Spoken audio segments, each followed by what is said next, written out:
Good afternoon. We are moments before Purim is coming in. Our special Yom Tov, special holiday. As we know that we'll learn at all the holidays when Mashiach will come. Itbatlu, it's going to be annulled. Besides the holiday of Purim, brings out that this holiday of Purim is such a great holiday. Let's not get into it. Chassidus explains that in Lent, what does it mean that Purim is greater, and this is why it's going to be also Mashiach will come. We'll leave it for another time, or you can look it up yourself. Got to learn, and then we'll know. Just one point to share for Purim, and let's carry it to Purim and to Shushan Purim and to Shabbos. So Rabbi said sometimes it's 3 days. 14th, 15th, 16th. 14th is Thursday, 15th Shushan Purim is Friday, and then comes Shabbos, we have a 3-day of celebration. So one line about Purim story. We'll learn that when Esther Amalka, Esther the queen, found out about Mordechai that he's in the streets with ripped clothes and crying, she sent a sach, one of her servants, many explanations who that servant was, to ask Mordechai what's going on. So the message Mordechai sends back to his wife, it tells, to Esther, it tells Esther, as the words of Megillah, et kol asher karahu, everything that happened to him. And then he says about what's going to be the decree with all Am Yisrael. It's a very beautiful statement of the Frierdiker Rebbe. And he says, because Mordechai said the words et asher karahu that happened to him, this made it be that later in the story, Haman said to his family, et kol asher karahu, everything that happened to him. And as we know, what happened to him is that he was called to the feast and he was hung.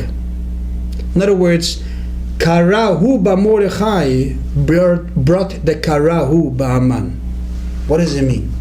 What's the idea? It's a very beautiful, deep thought into it. In short, Mordechai tells Esther what happened to him. What happened to him? What happens is there's a decree upon Am Yisrael. Why is he saying it happened to me? Karahu, it happens to Mordechai. He says it happens to me. Why? What does it mean? Not only what does it mean, it doesn't make sense. In a spiritual sense, for sure Mordechai has nothing to worry about. He didn't sin in any of the problems that they did. He didn't go to the feast of Achashverosh, as many opinions tell us in the Gemara that this is why the decree came upon. They didn't do it. He had nothing to do with that. The whole idea of bowing down to a man, bowing down to the idols, is completely out of it. In other words, what is it to worry about? Physically also is nothing what to worry about. Esther is the closest one to him. She's right in the palace. He himself is in the palace. He has, as we know the story, he has a whole deal with Achashverosh that he saved his life. He'll be okay. So spiritually from God he has nothing to worry about. Physically there's nothing to worry about. Why is he saying it? Kol asher karahu. He sends a message to Esther. What's happening to me? What's happening to them? Nothing. Yes, the problem is the Jews is a big problem.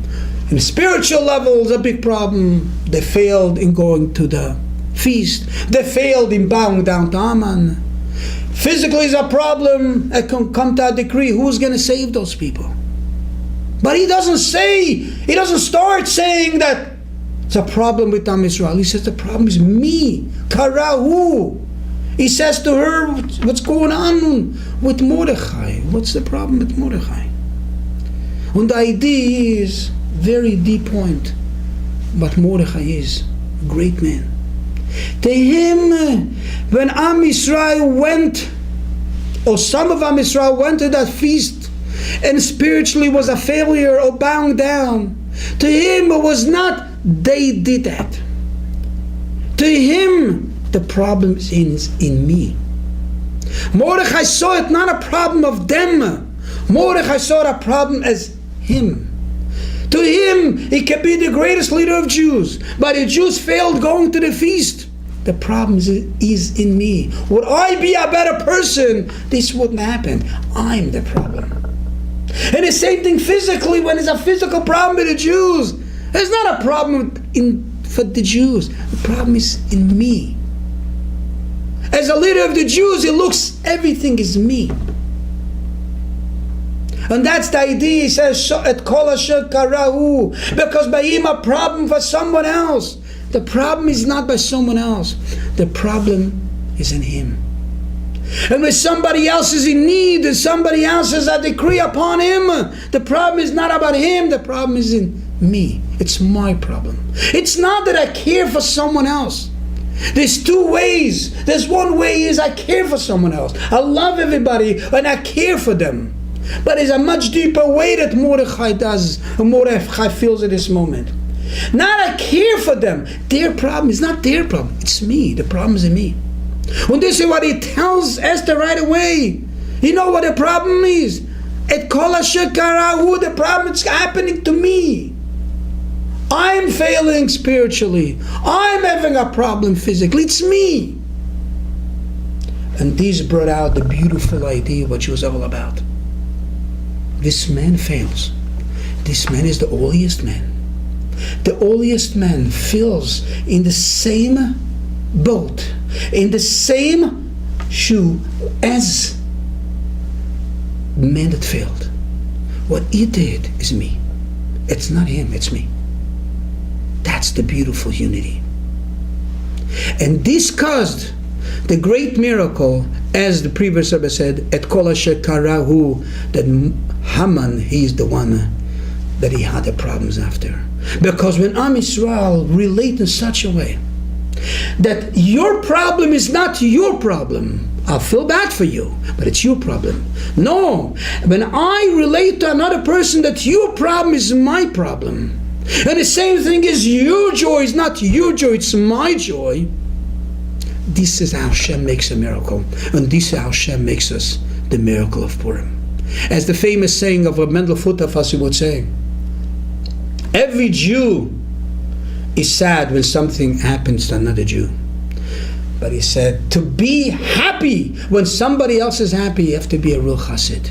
Because somebody else's simcha should be your simcha. And this is what Mordechai wants to bring out. What happens to the Jews is not to them. It's happening to me. It's a long story with my father-in-law, but I don't have the time right now. But in short, this friend told us a story once that in the middle of the night they came to his house and crying, and he asked him, "Why are you crying?" Because my father-in-law, a great man, he's not alive anymore, but was a very special man. And he came to his friend's house and he was crying. He says, "Why are you crying?" His name was Zalman. He said, "Reb Zalman, Jamke told him, why are you crying?" He says, "I just came from my wedding. And I was dancing. But I did not feel that I was dancing with the same joy as I was dancing at my daughter's wedding." And he says, "Why? I need to feel somebody else's simcha like it's my simcha. Somebody else's situation, it's my situation." And this is what Mordechai institutes in us. He doesn't tell Esther the problem of the Jews. He says to Esther, my problem, because it's not their problem, it's me. And when it becomes my problem, then the salvation becomes my salvations, Am Yisrael's salvations.